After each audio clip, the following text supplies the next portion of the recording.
आज Doubtnut app download करें। Doubtnut पर अपने सभी गणित, रसायन विज्ञान, भौतिक विज्ञान और जीव विज्ञान के डाउट्स का करो सफाया। बस प्रश्न की फोटो खींचो, एक ही प्रश्न को क्रॉप करो और तुरंत वीडियो सोल्यूशन पाओ।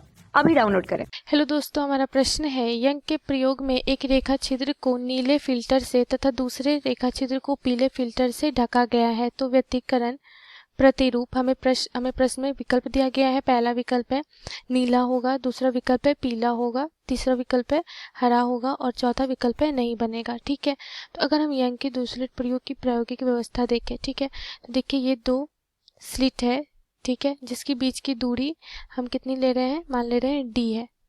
ठीक है, और यहाँ पे एक पर्दा लगा हुआ है जहाँ पे हमें व्यतिकरण प्रतिरूप प्राप्त होगा। ठीक है, तो सबसे पहले तो हम देखते हैं कि अगर हमें व्यतिकरण प्रतिरूप किस प्रकार से प्राप्त होता है। तो देखिए यहाँ पर ऐसे एक स्रोत है, यहाँ पर अभी हमने कोई फिल्टर नहीं उपयोग में लाया है और ये क्या है, एक वर्णी प्रकाश स्रोत है। क्या है, एक वर्णी प्रकाश स्रोत। एक वर्णी प्रकाश स्रोत का क्या मतलब है कि तरंग दैर्घ्य लैम्डा जो होता है इसके द्वारा तरंगों के लिए क्या होता है, ये समान होता है। ठीक है, तो यहाँ पर एक वर्णी प्रकाश स्रोत से जो उत्सर्जित जो प्रकाश तरंग होगी, ठीक है, वो छिद्र से दो प्रकाश तरंग क्या होंगे, आपस में व्यतिकरण करके अध्यारोपित होकर के हमें यहाँ पे एक दीप्त फ्रिंज हमें प्राप्त होगा और इसी प्रकार से हमें केंद्र पे भी एक हमें दीप्त फ्रिंज प्राप्त होगा जिसकी तीव्रता क्या होगी, समान होती है व्यतिकरण में। ठीक है, और स्लिट से पर्दे की जो दूरी हम रख रहे हैं वो हम कैपिटल डी से मान रहे हैं। ठीक है, तो इस प्रकार से यहाँ पे व्यतिकरण करके हमें फ्रिंज ज्ञात होती है। और अगर हम यहाँ पे क्या कर दें, दूसरी स्थिति में बोला जा रहा है कि अगर हम यहाँ पे नीले फिल्टर और दूसरे छिद्र पर पीले फिल्टर को हम लगा दें। ठीक है, तो अब देखिए ये स्थिति में क्या होगा कि अगर हम यहाँ पे फिल्टर में उपयोग कर दे रहे हैं, ठीक है, ये स्रोत है। ठीक, अब यहाँ पे हम क्या कर दे रहे हैं, फिल्टर लगा दे रहे हैं। एक में हम क्या कर दे रहे हैं, नीला फिल्टर लगा दे रहे हैं, ठीक है, एक छिद्र पे, और एक छिद्र पे हम क्या कर दे रहे हैं, पीला फिल्टर लगा दे रहे हैं। ठीक है, तो अब देखिए यहाँ से क्या होगा कि हर एक रंग के लिए जो तरंगदैर्घ्य हो जाएगा वो क्या हो जाएगा, अलग अलग हो जाएगा। ठीक है, यहाँ से तो क्योंकि अगर हम पीला और नीले रंग की फिल्टर लगा रहे हैं तो सभी रंगों के लिए तरंगदैर्घ्य क्या होता है, अलग होता है।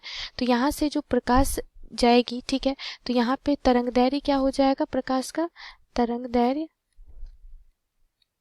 क्या होगा, समान नहीं रहेगा। ठीक है, दोनों तरंगों का तरंगदैर्घ्य जो रहेगा समान नहीं होगा, अर्थात यहाँ पे जो उत्सर्जित प्रकाश है यह एक वर्णी नहीं होगा। ठीक है, क्या होगा, एक वर्णी नहीं होगा। तो और एक वर्णी नहीं है तो इसका मतलब क्या होगा कि यहाँ पे व्यतिकरण की घटना संभव नहीं होगी। ठीक है, व्यतिकरण संभव नहीं होगा जिसके कारण यहाँ पे हमें कोई फ्रिंज हमें प्राप्त नहीं होगा। ठीक है, यहाँ पे हमें कोई फ्रिंज प्राप्त नहीं होगा क्योंकि दोनों में अध्यारोपण यहाँ पे संभव नहीं है। ठीक है, तो हमें पूछा जा रहा है कि विकल्प में नीला हो जाएगा, ये नहीं होगा, पीला हो जाएगा, ये भी नहीं होगा, हरा हो जाएगा, ये भी नहीं होगा, नहीं बनेगा। तो व्यतिकरण प्रतिरूप नहीं बनेगा क्योंकि यहाँ पे प्रकाश स्रोत एक वर्णी नहीं रहता है और यहाँ पे व्यतिकरण नहीं होगा, और व्यतिकरण नहीं होगा तो हमें कोई भी प्रतिरूप पर्दे पे नहीं दिखेगा।